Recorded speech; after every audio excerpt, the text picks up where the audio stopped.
God's timetables reveal his intent, and those are what should guide our interpretation. Grace and peace, everybody. Welcome to Sabbath School Study Group. This is part number 4 of our 5-part series, Motivated by Hope. Under the umbrella of the Great Controversy, we've been given prophecies to guide us and to reveal to us the things that are to come to pass. Hence today's study, the longest prophetic timeline. We've already determined, based on the Bible, that that timeline is a 2,300-year prophecy. But now we're looking at more at the mind or the philosophy behind this prophecy and all of God's timelines. How God's intent, when he drops a timeline, when he drops a prophecy and puts a time mark on it, that's revealing his intent. And that intent is then what should guide our interpretation of what that prophecy is for or why he's telling us about it. So before we get into it, I want to thank you for watching. Please subscribe to the channel. Make sure you like the video, pass it on to someone else, and visit us online at changeministry.org. In fact, we've got a study on Revelation that you can go visit right now. Here's the link below. But in the meantime, check that out and a whole lot more at changeministry.org. So let's look at some of God's timetables. We've talked about the longest ones, but let's look at some other ones. For example, in Genesis chapter 15, verse number 13, God says unto Abram, "Know of a surety that thy seed shall be a stranger in a land that is not theirs, and shall serve them, and they shall afflict them 400 years." So we've talked about the longest time prophecy. Here's a pretty long one as well. God prophesies that the children of Abram, who eventually becomes Abraham, their descendants would actually be put to affliction, or they would be enslaved, and they would be there for 400 years. And on the other side of that 400 years, they would be delivered. Now we have to remember this is probably small picture for us because we're looking back at this timetable. But this is big picture to Abram because he's saying that not just the nation that would come from you, but that nation for about 4 centuries would be put in bondage. You have to remember, Abram at that point had 0 descendants. He had no son. He was still Abram. He hadn't even been promoted to Abraham. But here God is talking about his heritage and his descendants way down the line as if it had already happened.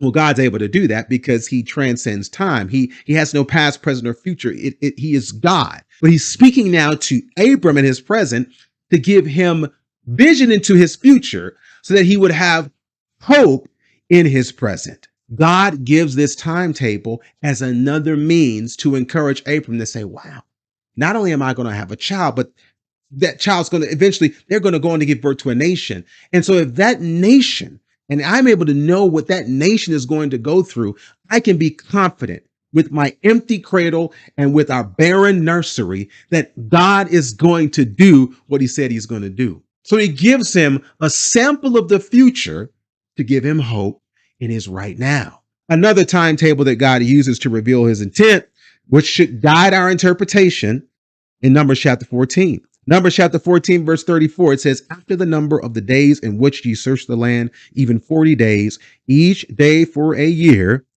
shall ye bear your iniquities, even 40 years, and ye shall know my breach of promise." Numbers chapter 14, God's timetable, and he speaks of the wanderings of the children of Israel after they come out of Egypt, after that 400 years of oppression. They'll be wandering for about 40 years. But he doesn't say years because it's a prophecy. He prophetically terms them as days. They weren't in the woods for a month and 10 days. That would have been ideal. But because of their rebellion and their refusal to trust God, they walk in circles for 40 years. Not only do they do this for 40 years, notice that the number 40 there is representative of a generation. 40 years is about the time that we go from one generation to the next. So God is saying that a generation would have to be moved out of the way, would have to move on in order for the new generation and to make way for the new generation to be what God intended that generation to be. That shows us a lot, how we all get a chance. But remember when Jesus says that many are called and few are chosen? Another way to interpret that verse is that many are called, but few choose to be the chosen. Most of those folks chose not to believe. And in fact, only Joshua and Caleb were the ones who were able to be a part of that generation to see the promised land. Now, that's one level of understanding now that intent. But this is where we get our day for a year principle, that where we see anytime a day is referred to in a prophecy, that day for a year principle That's where it's revealed here also in Numbers chapter 14. One more timetable. Again, looking at God's intent in order to guide our interpretation. In Jeremiah 25, verse 11, it says, this prophecy, this whole land shall be a desolation and an astonishment, and these nations shall serve the king of Babylon 70 years. So we looked at one timetable with 400 years. Another one was 40 years. This one, 70 years. 70 years was prophesied here on the people of Judah that they would be taken captive and they would be put into bondage because of their rebellion. 70 years, and this is where we see Daniel and Hananiah, Mishael, and Azariah being taken captive by King Nebuchadnezzar in fulfillment of God's prophecy. Now, notice that it says that this would happen for 70 years. It's a determinate time.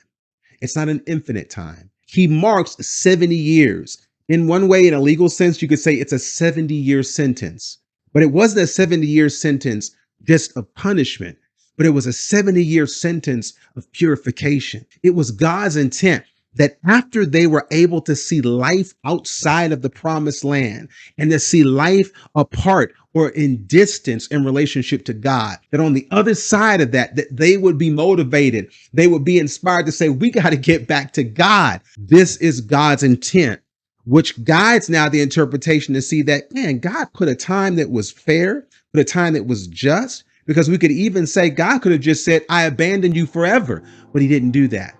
God will not forget his children, even when we forsake him. I'm going to say that again.